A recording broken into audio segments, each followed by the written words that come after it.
Jujur aja di hadapan Tuhan. Tidak ada hal yang terlalu buruk.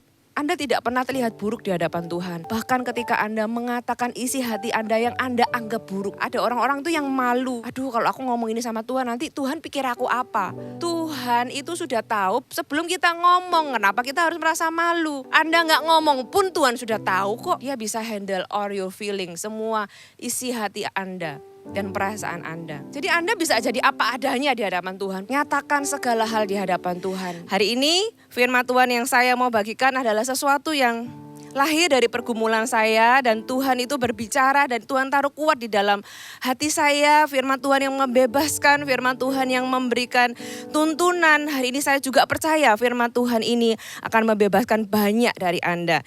Kita buka sama-sama di Kejadian pasal yang keempat. Kejadian pasal yang keempat mulai ayat yang pertama kita buka sama-sama.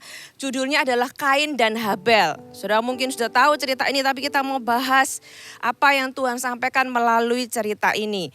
Ya, ayat yang pertama, kemudian manusia itu bersetubuh dengan Hawa istrinya dan mengandunglah perempuan itu lalu melahirkan Kain.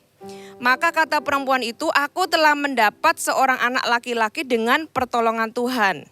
Selanjutnya dilahirkannya lah Habel, adik Kain. Ya, ini kakak adik. Dan Habel menjadi gembala kambing domba, Kain menjadi petani. Ya, kalau sekarang ini mungkin yang satu usaha lahan, usaha hasil bumi gitu ya, baik beras dan sebagainya. Karena dia adalah sebagai petani. Habel adalah gembala kambing domba. Mungkin kalau hari ini Habel itu digambarkan sebagai pengusaha yang daging gitu ya, atau kuliner, atau peternak gitu kan.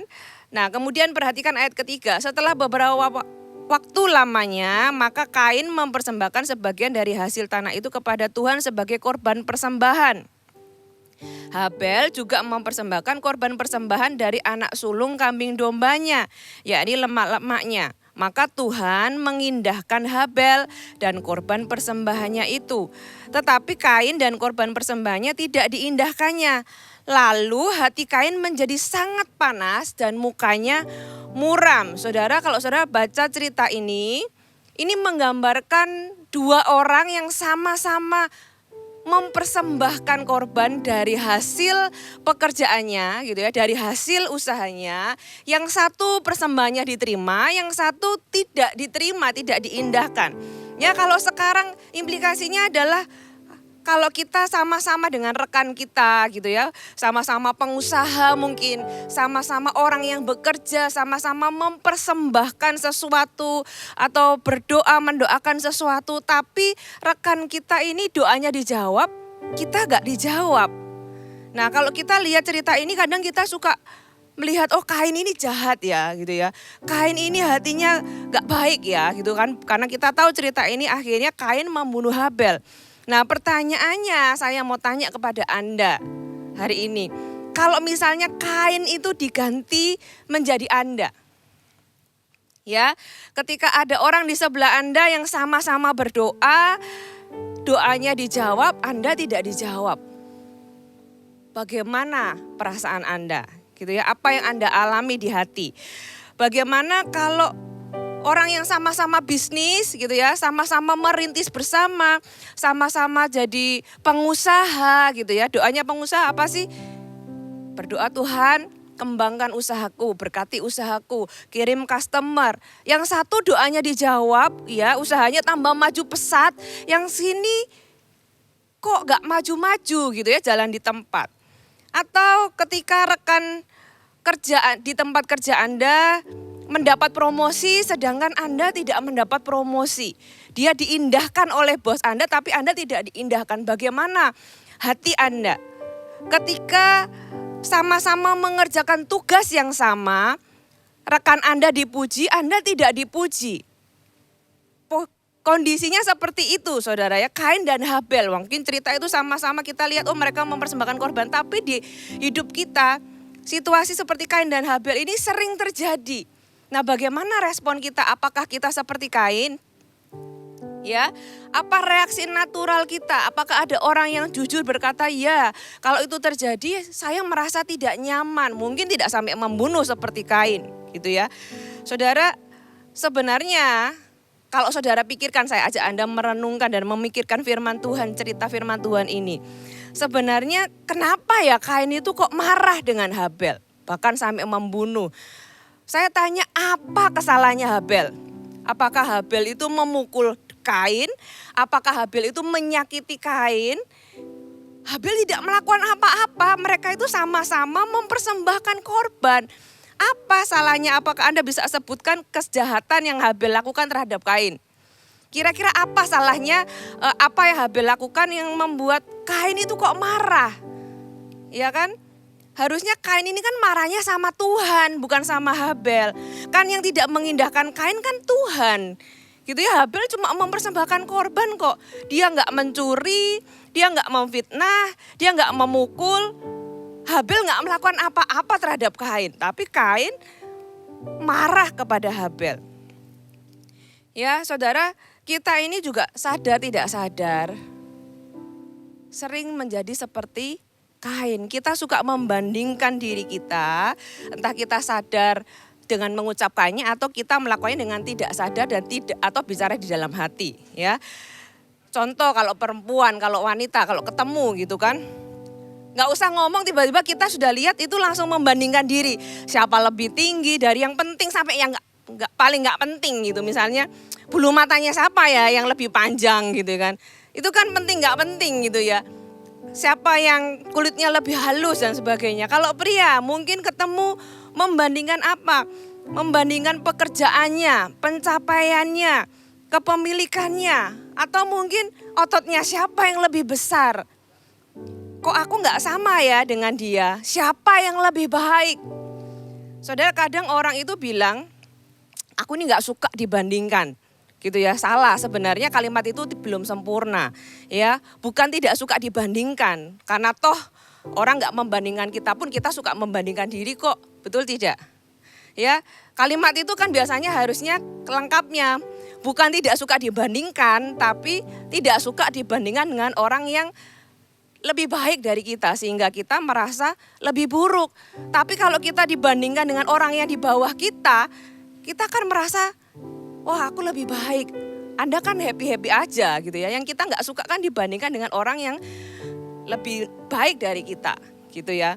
Saudara, kita buka sama-sama satu kejadian lagi. Di 1 Samuel pasal yang ke-18 ayat yang ke-6 sampai ayat yang ke-9. Tetapi pada waktu mereka pulang, ketika Daud kembali sesudah mengalahkan orang Filistin itu, keluarlah orang-orang perempuan dari segala kota Israel menyongsong Raja Saul sambil menyanyi dan menari-nari dengan memikul rebana, dengan bersukacita dan dengan membunyikan gerincing, dan perempuan yang menari-nari itu menyanyi berbalas-balasan. Katanya, Saul mengalahkan beribu-ribu musuh, tetapi Daud berlaksa-laksa. Lalu bangkitlah amarah Saul dengan sangat. Loh kok sama ya kayak Kain ya. Dan perkataan itu menyebalkan hatinya. Sebab pikirnya kepada Daud di perhitungan mereka berlaksa-laksa. Tapi kepadaku di perhitungan beribu-ribu.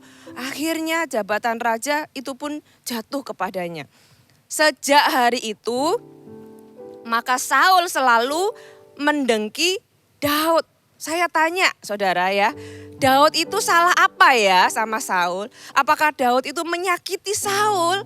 Apakah Daud itu mencuri sesuatu dari Saul? Apakah Daud itu berkhianat terhadap Saul? Daud gak berkhianat, dia membunuh musuhnya Saul.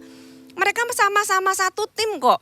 Harusnya kan Saul happy karena Daud orang Israel menang. Daud membunuh mungkin lebih banyak.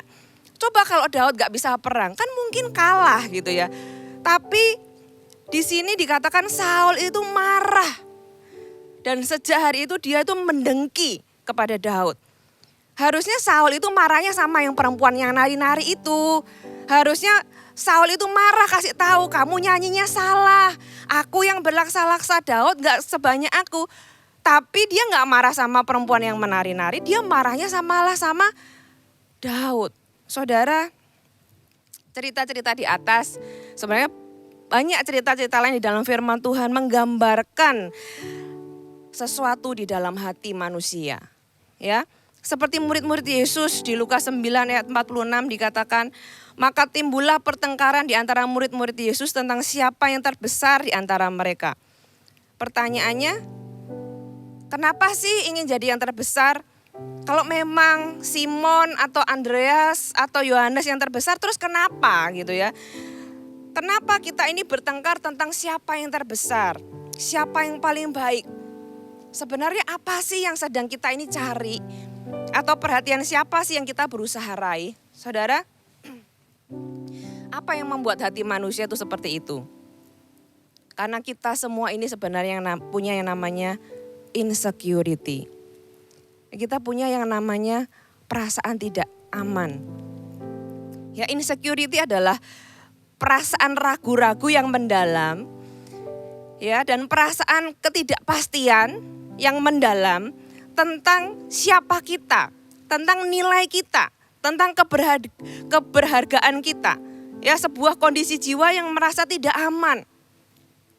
Perasaan yang muncul adalah gelisah, takut, malu, merasa nggak layak, merasa buruk gitu ya. Saya berikan Anda bad news and good news dari insecurity.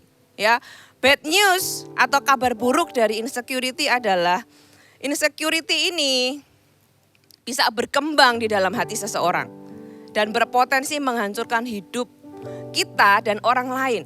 Di dalam pekerjaan misalnya, kita bisa tidak maksimal, kita bisa gagal, sebaliknya kita bisa sukses, tapi kita nggak puas. Tidak ada kepuasan batin. Di dalam hubungan, kalau orang itu tidak pernah membereskan ini, di dalam hubungan orang akan menjadi orang yang seperti apa? Posesif, controlling, tidak bisa dekat, nggak bisa intim dengan orang. Karena apa? Karena sulit membangun sesuatu yang lebih dalam. Karena apa? Karena takut terlihat buruk. Takut kalau orang ini semakin dekat, kalau semakin kenal saya, nanti dia nggak mau karena saya ini tidak sebaik yang dia kira. Gitu ya, dan banyak hubungan hancur karena satu faktor ini, yaitu insecurity.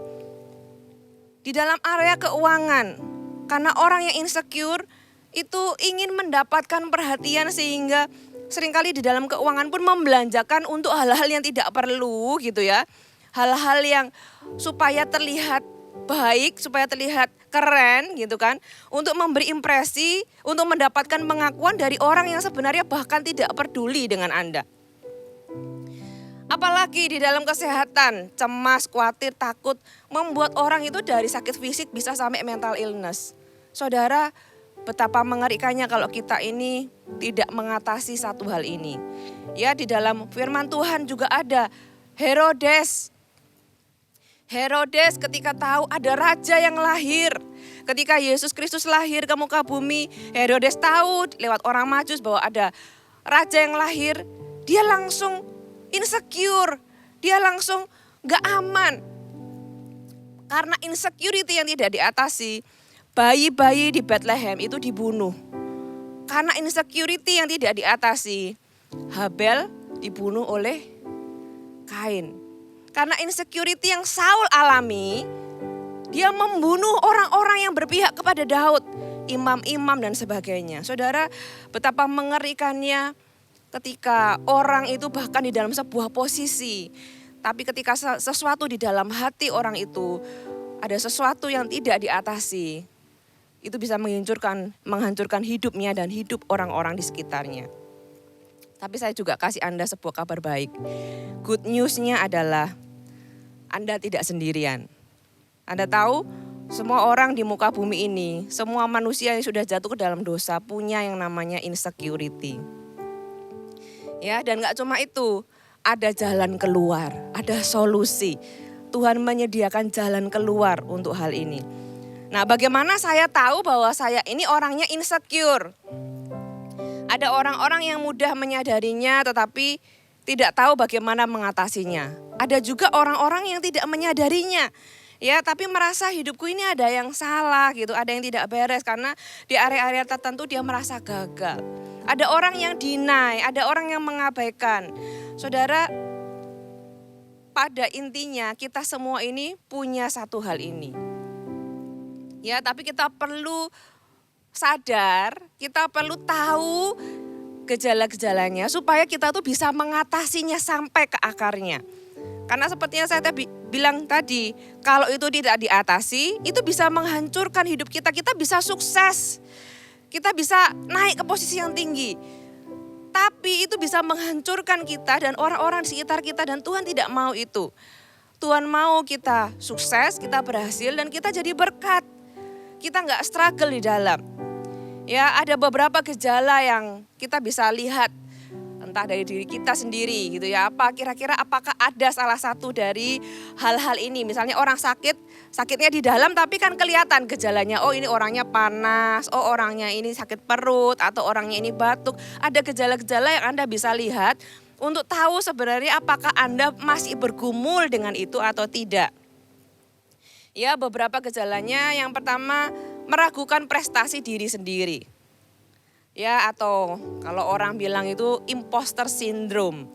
Di dalam dunia kerja misalnya, orang itu khawatir terus-menerus, takut kalau tidak bisa memenuhi ekspektasi. Aduh, kayaknya aku ini gak bisa deh. Aduh, kayaknya aku ini gak akan mencapai target. Aduh, jadi selalu khawatir tidak bisa memenuhi ekspektasi sehingga dia gak berani melakukan hal-hal yang menantang. Sehingga dia berhenti karena dia takut melakukan kesalahan. Ada orang yang sangat perfeksionis gitu ya, menaruh tuntutan yang tinggi untuk dirinya sendiri dan juga untuk orang lain ya.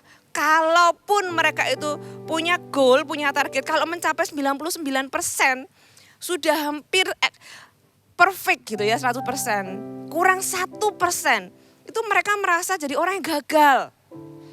Maunya tuh perfect gitu ya, super perfect. Kesalahan kecil akan membuat mereka merasa menjadi orang yang gagal. Kesalahan kecil membuat mereka meragukan kembali diri mereka dan orang lain. Nah, saudara, apa bedanya perfeksionis dengan excellent? Tuhan mengajar kita jadi orang yang excellent. Orang yang excellent itu didasari dengan motivasi memberikan yang terbaik. Ya, jadi kepuasannya adalah ketika dia memberikan yang terbaik. Hasil terbaik adalah efek sampingnya. Kalaupun ada kurang sedikit sana sini, dia nggak akan memukul diri. Kenapa? Karena dia tahu dia sudah memberikan yang terbaik. Itu orang excellent. Tapi kalau orang perfeksionis didasari motivasi mau jadi yang terbaik. Ya, jadi kalau misalnya dia gagal, dia merasa aku ini buruk. Kepuasannya terletak pada hasil. Kalau kurang sedikit, dia langsung merasa gagal. Saudara, ada orang-orang seperti itu. Apakah Anda salah satunya? Ada orang-orang juga yang merasa harus tahu semua informasi. Jadi kalau mau melakukan sebuah proyek, kalau belum tahu segalanya tuh nggak bisa jalan gitu ya. Takut salah langkah, tapi terlalu berlebihan sehingga contoh kalau dalam kehidupan sehari-hari, kalau di sekolah takut bertanya karena takut terlihat bodoh. Kalau di meeting itu takut ngomong karena kalau tanya atau ngomong takut terlihat buruk gitu ya, takut terlihat bodoh. Ada orang-orang juga yang bergumul ketika dia itu harus minta tolong kepada orang lain. Ya, ada orang-orang yang solois, sukanya kerja sendiri. Kalau minta tolong sama orang lain itu merasa kayak sebuah kelemahan. Gitu ya. Ini adalah bagian dari meragukan prestasi diri sendiri, meragukan diri sendiri. Dan orang-orang ini merasa bahwa aku gak boleh gagal.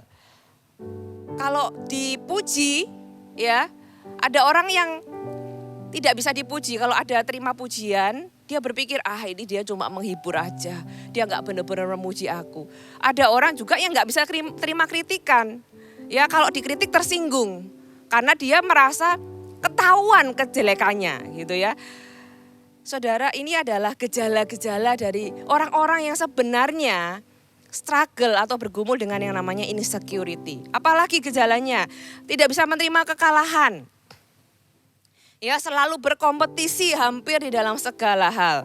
Tidak mau disaingi, merasa terganggu kalau ada orang lain yang lebih atau berpotensi melebihi dia.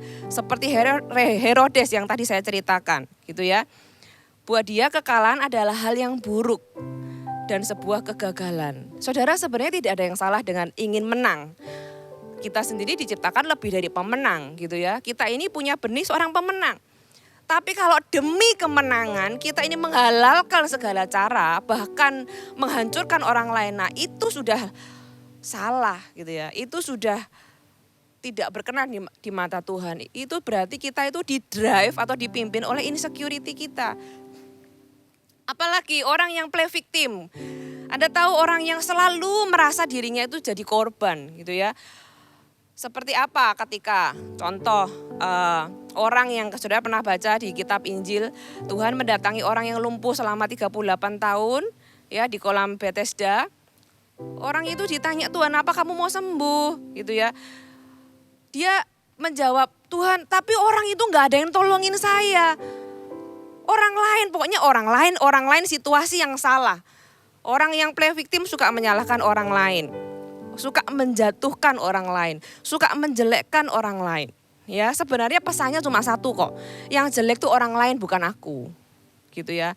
Yang jelek itu yang di luar sana dan bukan saya. Intinya saya ini jangan kelihatan jelek. Supaya gak kelihatan, dia jelekkan semua yang di sekitarnya.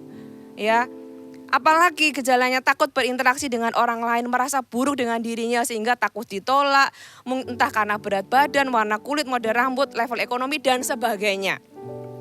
Ya, apalagi menjadi people pleaser, orang yang suka atau berusaha menyenangkan semua orang. Kenapa? Karena dia takut ditolak. Penolakan itu sesuatu yang mengerikan. Ia ingin diterima, ingin dihargai.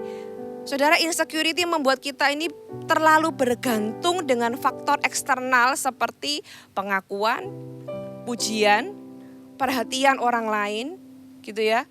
Tahu nggak sebenarnya kalau orang itu menjadi people pleaser adalah karena sebenarnya dia merasa buruk sehingga tanpa sadar dia menolak dirinya dan dia takut orang itu menolak dirinya seperti dia menolak dirinya. Makanya dia membeli perkenanan orang dengan menjadi people pleaser.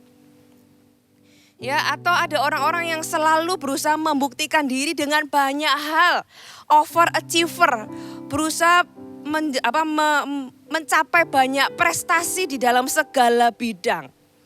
Ya, pencapaian-pencapaian yang sangat dikejar. Saudara, tidak salah dengan prestasi, tidak ada yang salah dengan pencapaian. Tuhan mau kita berprestasi.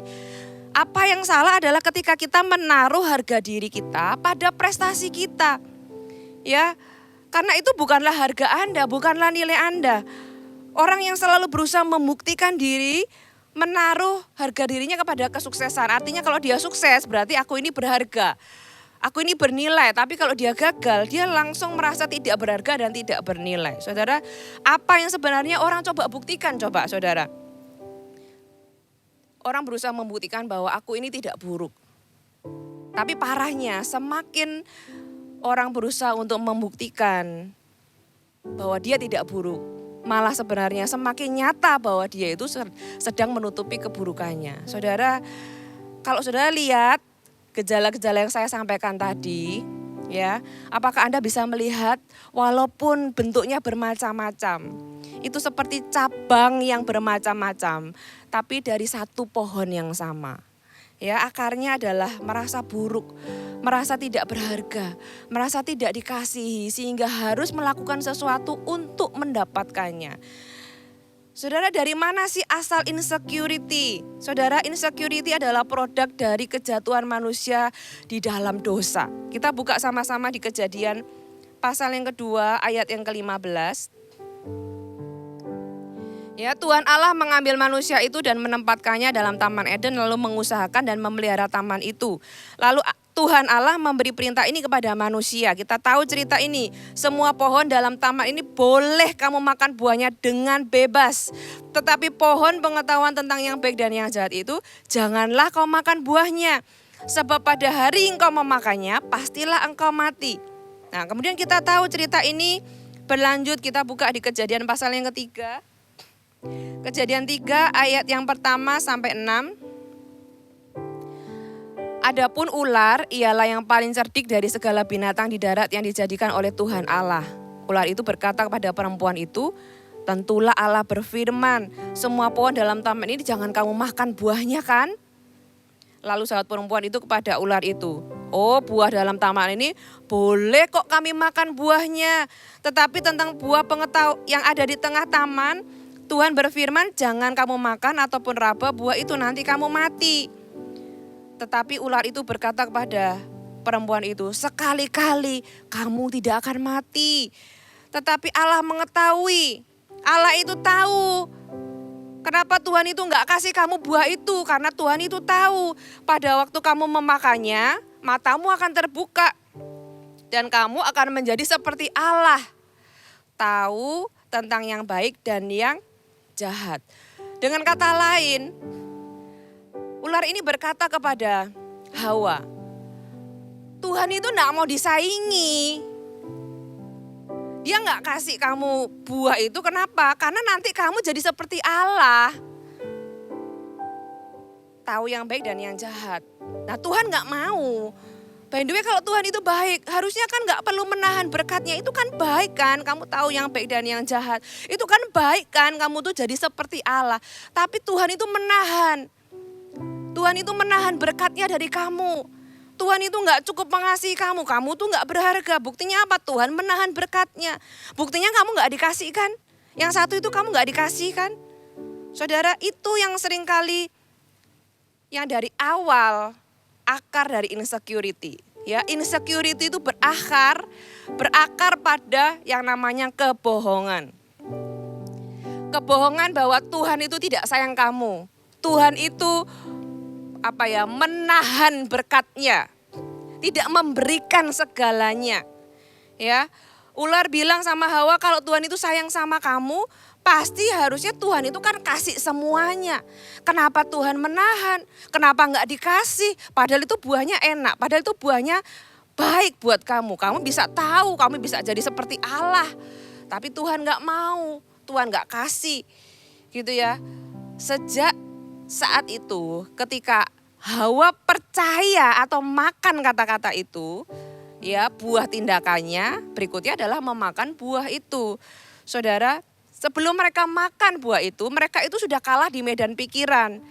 Apa yang coba iblis hancurkan itu adalah sistem belief kita atau kepercayaan kita. Menghancurkan kepercayaan kita tentang kebenaran bahwa kasih Tuhan, tentang kasih Tuhan, gitu ya, dan mempercayai kebohongan bahwa Anda tidak cukup dikasihi. Kamu itu enggak sebaik yang kamu kira. Ya, kamu itu tidak seberharga yang kamu kira. Buktinya apa? Buktinya Tuhan enggak kasih itu, padahal itu kan baik. Ya, ketika manusia itu mulai meragukan Tuhan, disitulah dosa mulai masuk. Saudara, tahu enggak? Di dalam taman Eden hidup kita, sebenarnya kita juga punya pohon itu loh. Dan ular itu suka tinggal di pohon itu. Dan suka bilang sama kita, kata-katanya mungkin kalau buat kita tuh seperti ini ya. Kalau Tuhan itu baik, kalau Tuhan itu benar-benar memang mengasihi kamu, gitu ya. Harusnya kan Tuhan bisa hindarkan kamu dari semua hal buruk yang terjadi dalam hidupmu. Kalau Tuhan itu mengasihi kamu, keluargamu gak akan bercerai. Kalau Tuhan itu mengasihi kamu, kalau kamu tuh berharga buat Tuhan, Tuhan itu gak akan izinkan orang tuamu divorce, gak akan izinkan orang tuamu meninggal atau pasanganmu meninggal atau anakmu meninggal, kita kehilangan orang yang kita kasihi, atau kita ditipu orang lain, kita disakiti orang lain. Harusnya kan Tuhan bisa menghilangkan itu dari hidupmu. Kalau memang kamu dikasihi Tuhan. Kenapa harus ada hal-hal buruk? Kenapa Tuhan menahan kebaikannya? Kenapa Tuhan menahan berkatnya? Kalau memang Tuhan itu sayang sama kamu, kenapa kok kamu tidak diciptakan dengan tubuh yang sempurna? Kenapa tubuhmu tidak sempurna? Kalau Tuhan itu memang baik, kalau memang kamu tuh berharga, kenapa kok hidupmu susah? Itu yang iblis yang tinggal di pohon itu tuh, ular itu berkata kepada kita manusia. Ya, kalau Tuhan mengasihi kamu, Tuhan itu akan memberikan bla bla bla bla. Nah, kamu kan gak dikasih kan? Lihat, kamu gak punya ini, kamu gak punya itu. Tuhan itu gak mengasihi kamu, ini loh buktinya. Dia kasih semua bukti gitu ya. Kenapa Tuhan gak mengasihi kamu? Ya karena kamu ini sebenarnya gak penting. Kamu nggak berharga. Saudara, ketika kita makan kata-kata itu seperti ada memakan buah pengetahuan yang baik dan yang jahat itu. Saudara, Adam setelah makan buah pengetahuan yang baik dan yang jahat, apa yang terjadi? Kita kembali ke ayat yang tadi, Kejadian 3. Ayat yang ke-7. Ya, maka terbukalah mata mereka berdua dan mereka tahu bahwa mereka telanjang. Sampai sini dulu. Setelah mereka makan, maka terbukalah mata mereka berdua. Saya tanya saudara, apakah sebelum makan mereka itu buta? Enggak, mereka itu enggak buta. Jadi yang dimaksud dengan mata yang terbuka itu apa? Ada sebuah cara pandang yang lain. Ya, ada mata yang lain bagaimana kita melihat sesuatu. Yang sebelumnya mereka itu tidak terbuka, yang area ini mereka itu setelah makan, mereka itu terbuka dan mereka tahu bahwa mereka telanjang.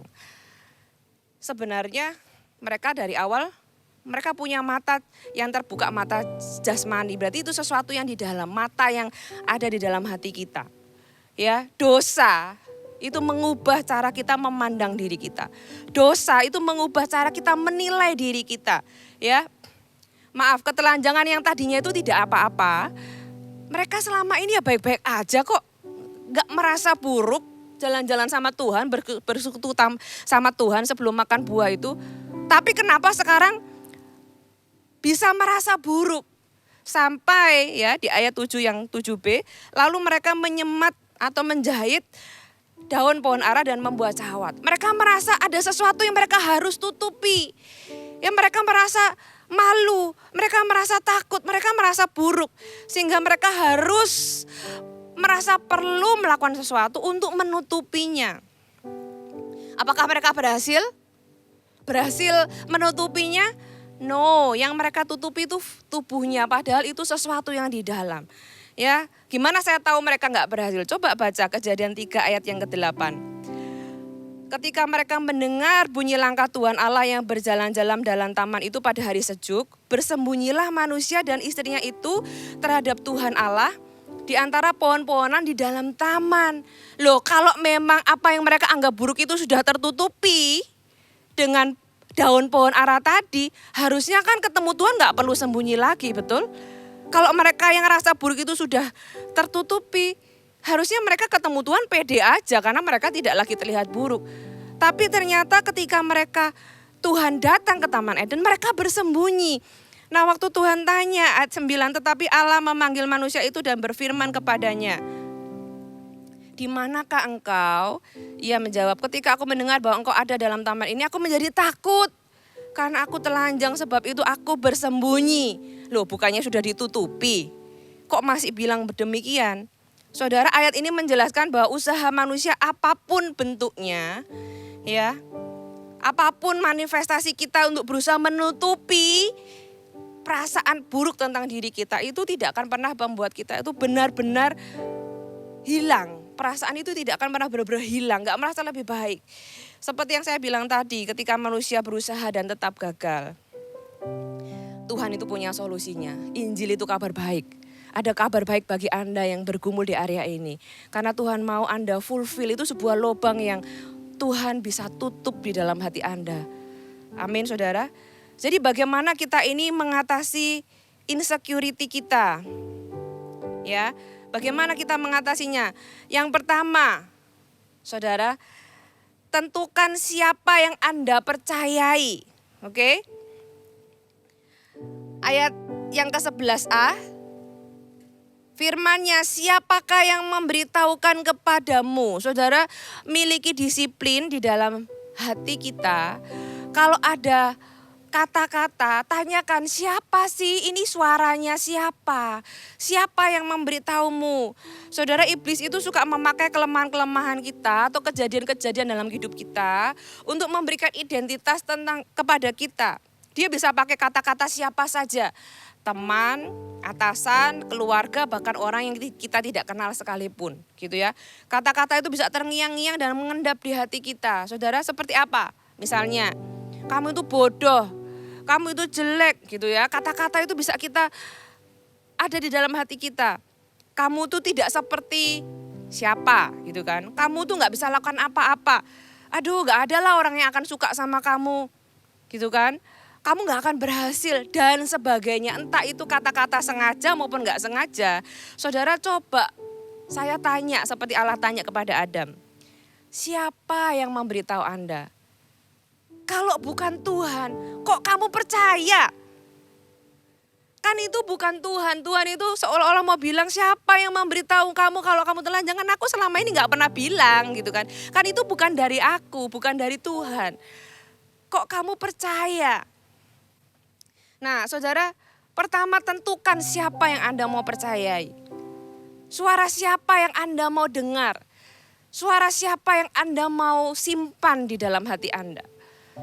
Kalau itu bukan Tuhan, jelas itu kata-kata belum pasti kebenaran. Ya kalau itu Tuhan, sesuai dengan firman Tuhan, Anda bisa percaya. Tapi kalau itu bukan dari Tuhan, Anda tidak perlu, bahkan tidak harus percaya. Tentukan siapa yang Anda percayai. Karena Tuhan tanya, siapa yang memberitahu kamu? Kan bukan aku, bukan Tuhan. Nah kalau bukan Tuhan, ya jangan langsung dipercaya. Tanya sama Tuhan. Dengarkan apa kata Tuhan, itu yang kamu harus percayai. Ketika Anda mendengar suara-suara atau tuduhan-tuduhan, kita tahu kalau itu bukan dari Tuhan. Saudara, Tuhan memberikan Anda jalan keluar. Tuhan memberikan Anda sebuah otoritas. Kita buka sama-sama di Kejadian masih pasal yang ketiga. Ya, ayat yang ke-15.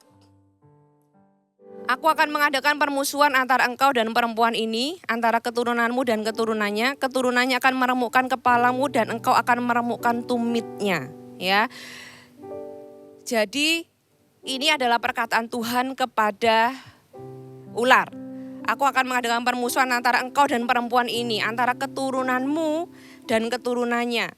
Keturunannya alias kita ini manusia punya dikasih otoritas, dikasih kemampuan gitu ya untuk meremukkan kepala ular. Supaya apa? Supaya gak bisa ngomong lagi.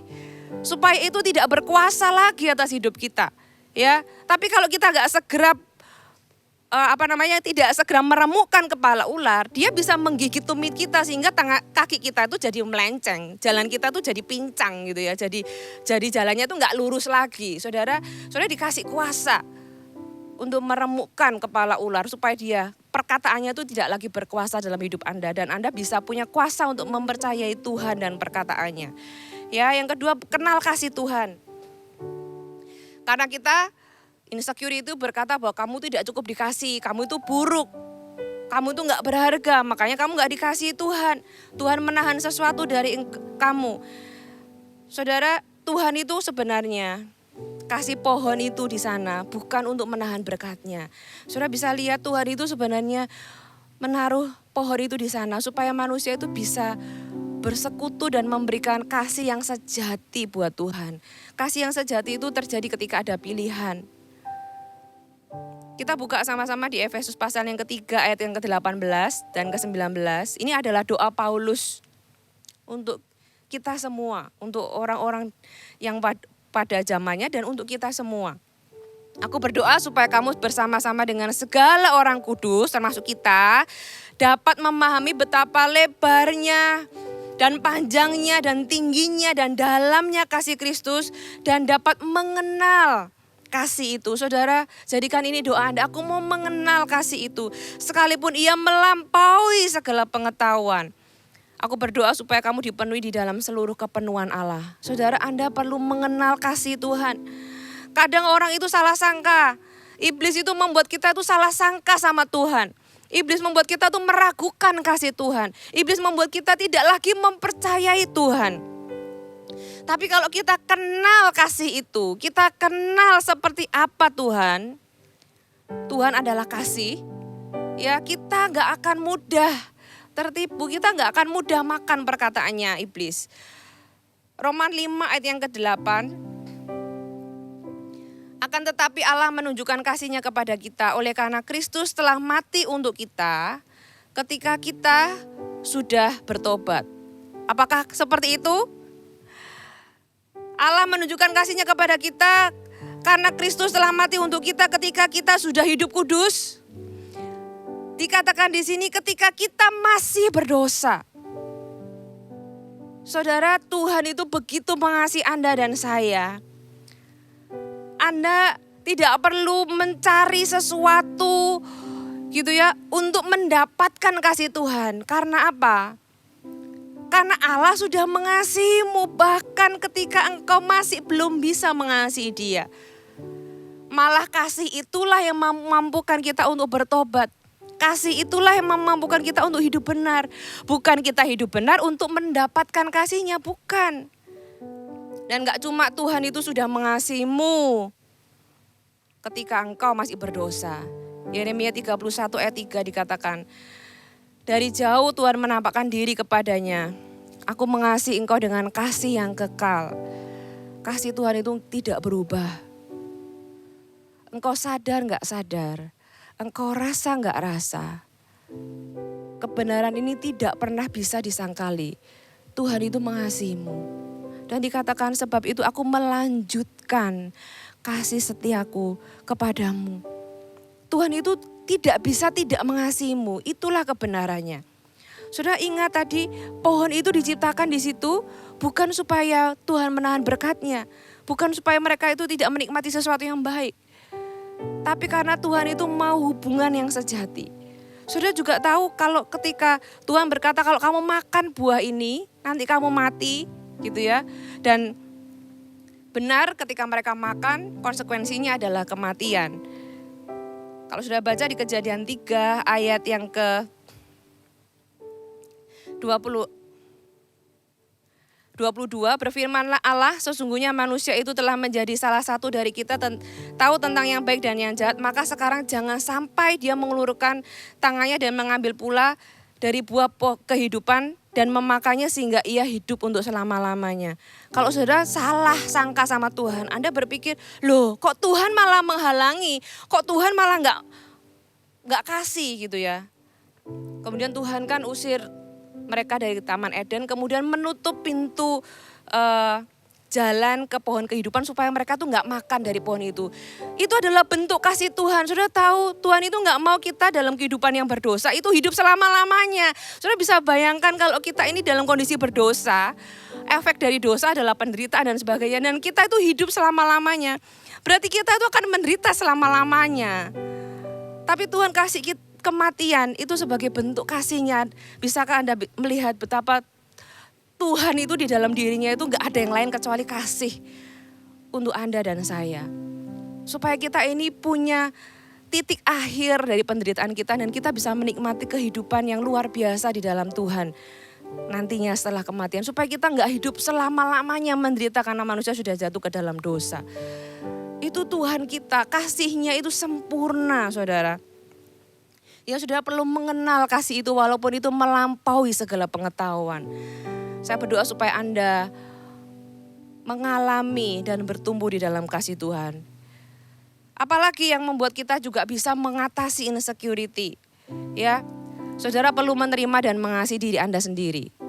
Tuhan sudah mengasihi Anda, Tuhan sudah menerima, Tuhan sudah menunjukkan kasih-Nya bahkan ketika Anda masih berdosa. Kenapa Anda gak menerima diri Anda sendiri? Kenapa Anda masih menolak diri Anda sendiri? Saudara, percayakah Anda kalau saya itu bilang bahwa mengasihi diri sendiri itu bukan hal yang mudah? Ya, kenapa saya katakan ya? Karena saya itu mengalaminya selama waktu yang cukup lama. Dan saya melihat di kanan kiri ada banyak orang itu tanpa sadar, entah sadar atau tidak, itu menolak dirinya sendiri. Kenapa? Karena dia gak suka melihat dirinya yang gagal atau melakukan kesalahan, merasa buruk dan merasa lemah. Dan orang yang tidak bisa menerima dirinya sendiri akan selalu berusaha menjadi orang lain. Sedangkan Anda tidak diciptakan jadi orang lain. Ya, saudara harus tahu bahwa kegagalan, kesalahan, kekalahan itu hanyalah bagian dari kehidupan. Itu bukanlah sesuatu yang buruk yang perlu kita tolak dalam kehidupan kita. Saudara, semua orang di muka bumi ini itu pernah gagal, pernah salah, ya kan, pernah kalah. Dan Tuhan itu bisa memakai itu untuk membangun kita. Tapi seringkali kita melihatnya, karena dosa itu kan mengubah cara kita memandang diri kita. Kita memandang itu buruk tentang diri kita. Yang buruk itu kalau kita sudah gagal gak mau bangkit, nah itu buruk. Kenapa? Karena sebenarnya kegagalan kita tuh bukan terletak pada kegagalan itu sendiri. Kegagalan kita adalah ketika kita kalah terhadap kegagalan, nah itu. Tapi kemenangan kita itu terletak kepada apa? Ketika kita gagal, kita tidak dikalahkan oleh kegagalan kita bangkit lagi. Itulah kemenangan kita dan Anda adalah orang-orang pemenang. Kegagalan, kekalahan, kesalahan itu adalah hanya bagian dari kehidupan. Anda tetap menang ketika Anda itu bangkit lagi, ketika Anda memulai lagi, ketika Anda memperbaiki kesalahan, ketika Anda bertobat. Saudara, kalau Anda lihat foto Anda, ya coba lihat, entah di handphone, entah di mana gitu ya. Lihat foto Anda sendiri, mungkin foto Anda waktu masih muda, atau apa gitu ya, foto Anda yang zaman dulu, atau foto Anda lah. Kira-kira perasaan Anda lihat foto Anda seperti apa? Apakah Anda bangga dengan diri Anda, atau Anda merasa, I wish it's not me? Saudara, saya mengalami ini selama bertahun-tahun. Saya pernah ada beberapa tahun tuh gak berani difoto. Kenapa? Karena saya tuh gak berani lihat wajah saya sendiri. Saya selalu berpikir I wish it's not me. Gitu ya, ketika saya melihat wajah saya merasa kamu itu orang gagal. Kamu tuh buruk, kamu tuh melakukan banyak kesalahan. Kamu tuh gak bisa apa-apa. Jadi saya melihat foto saya melihat I wish it's not you. Gitu ya, aku harap ini yang saya lihat itu bukan orang ini. Sampai akhirnya Tuhan mengajar saya bahwa di dalam perjalanan kehidupan itu ada kesalahan, ada kegagalan, but still it's you gitu loh. Itu masih Anda. Dan tidak ada yang buruk dengan semuanya itu. Itu hanyalah bagian dari perjalanan Anda. Anda perlu embrace, Anda perlu terima diri Anda. Ketika Anda bisa menerima diri Anda akan mulai bisa mengasihi diri Anda. Ketika Anda bisa mengasihi diri Anda, ada sesuatu yang dibebaskan dan Anda bisa mengasihi orang lain dengan lebih free. Saudara, terima dan kasihi diri Anda karena Tuhan itu sudah mengasihi Anda dengan kasih yang sempurna. Tuhan itu menerima Anda apa adanya, bahkan ketika Anda masih berdosa. Ya, yang berikutnya miliki persekutuan yang konsisten. Kata kuncinya adalah konsisten dengan Tuhan. Jangan lupa saat teduh, baca firman, berdoa, memuji Tuhan, menyembah Tuhan. Kenapa? Karena pikiran kita ini perlu ditransformasi oleh firman Tuhan. Hanya firman Tuhan yang bisa mentransformasi pikiran kita. Pikiran Anda harus diisi dengan kebenaran. Kenapa? Karena iblis itu akan tetap tinggal di pohon itu. Dia akan sewaktu-waktu bisa berkata-kata dan membuat Anda kembali meragukan Tuhan. Tapi ketika pikiran Anda diisi oleh firman Tuhan, hati Anda diisi oleh firman Tuhan, Anda bisa berkata bahwa enggak kok, yang benar itu ini, bukan kamu. Anda punya pegangan yang kuat, makanya saudara perlu day by day, hari demi hari. Anda bisa berdoa, bahkan ketika Anda struggle dengan yang nama insecurity. Jujur aja di hadapan Tuhan, tidak ada hal yang terlalu buruk. Anda tidak pernah terlihat buruk di hadapan Tuhan. Bahkan ketika Anda mengatakan isi hati Anda yang Anda anggap buruk. Mungkin kita bisa, ada orang-orang tuh yang malu gitu ya. Aduh, kalau aku ngomong ini sama Tuhan, nanti Tuhan pikir aku apa? Tuhan itu sudah tahu, bahkan kita sebelum kita ngomong, kenapa kita harus merasa malu? Anda gak ngomong pun Tuhan sudah tahu kok. Jadi Anda bisa jadi apa adanya di hadapan Tuhan. Bahkan ketika Anda struggle, Anda mengalami perkara-perkara yang Anda rasa memalukan, berdoa. Nyatakan segala hal di hadapan Tuhan. Dia bisa handle all your feelings, semua isi hati Anda dan perasaan Anda. Ya, menyembah Tuhan akan mengembalikan fokus kita dari situasi kita kepada Tuhan. Ya, dan yang terakhir, miliki komunitas yang saling menjaga. Ya, Anda yang hari ini belum punya komunitas, saya undang Anda join ke dalam komunitas. Anda perlu komunitas. Ya, kenapa? Karena kita ini punya blind spot. Semua orang itu punya blind spot. Kita ini kadang tidak sadar. Dan perlu orang-orang di kanan kiri kita tuh yang menegur kita, yang memberitahu kita, saudara ya. Kalau kita bisa diberitahu, ada orang yang memberitahu, kita akan saling menjaga. Anda juga bisa kasih tahu, sehingga komunitas ini akan menjagai Anda. Anda tidak perlu sampai seperti Saul, seperti Herodes, gitu ya, seperti Kain. Karena apa? Karena ada orang-orang yang mengingatkan Anda, yang menjaga Anda, mendoakan Anda. Yang terakhir kita buka di Kejadian 3 ayat yang ke-21. Saudara, Tuhan memberikan jawaban bagi peristiwa ini. Dan Tuhan Allah membuat pakaian dari kulit binatang untuk manusia dan untuk istrinya itu, lalu mengenakannya kepada mereka. Saudara, kemampuan manusia menutupi dirinya hanya sebatas membuat, cawat gitu ya. Sesuatu yang kecil, sesuatu yang hanya menutupi sebagian. Tetapi pengorbanan, apa yang Tuhan buat, Tuhan itu harus membunuh satu binatang, mengambil kulitnya, membuat pakaian, membuat sesuatu yang menggantikan apa yang manusia coba lakukan. Tuhan itu kasih solusi dan solusinya itu sempurna. Korban ini, binatang ini yang disembelih menggambarkan Tuhan yang sudah mati untuk kita. Firman Tuhan ada berkata, Dia menebus kita, Dia membeli kita dengan darah yang mahal, dengan darah anaknya sendiri. Saudara, itulah harga kita. Tidak terletak pada apapun yang kita capai, tapi seberapa mahal Tuhan membeli Anda. Kenapa? Karena Anda berharga di mata Tuhan. Mari kita tundukkan kepala, kita datang dalam hadirat Tuhan. Kalau ada orang-orang yang hari ini Anda dengar firman Tuhan ini dan Anda tahu, ya saya bergumul dengan yang satu ini. Saya selalu khawatir berlebihan, saya selalu merasa cemas, saya takut, saya malu. Saya merasa tidak bisa menerima diri saya sendiri, saya takut ditolak. Saya tidak pernah puas dan selalu butuh pujian dan pengakuan dari orang lain. Saudara, dimulai dengan ketika kita menyadari kebutuhan kita, kejujuran Anda, bahwa di hadapan Tuhan, Anda akan menemukan Tuhan yang memberikan Anda sebuah nilai yang baru dalam kehidupan Anda. Hai, terima kasih sudah bergabung bersama kami, Gereja Mount Sharon, Jabodetabek. Sebagai gereja Tuhan, adalah kerinduan bagi kami untuk melihat Anda terus bertumbuh di dalam pengenalan akan Tuhan dan mengalami perubahan hidup. Maka dari itu, bergabunglah bersama komunitas kecil kami, Connect Group. Dapatkan informasi lebih lanjut pada kolom deskripsi kami. Last but not least, don't forget to subscribe dan bagikan video ini kepada orang yang Anda kasihi. Thank you for joining us and see you next time.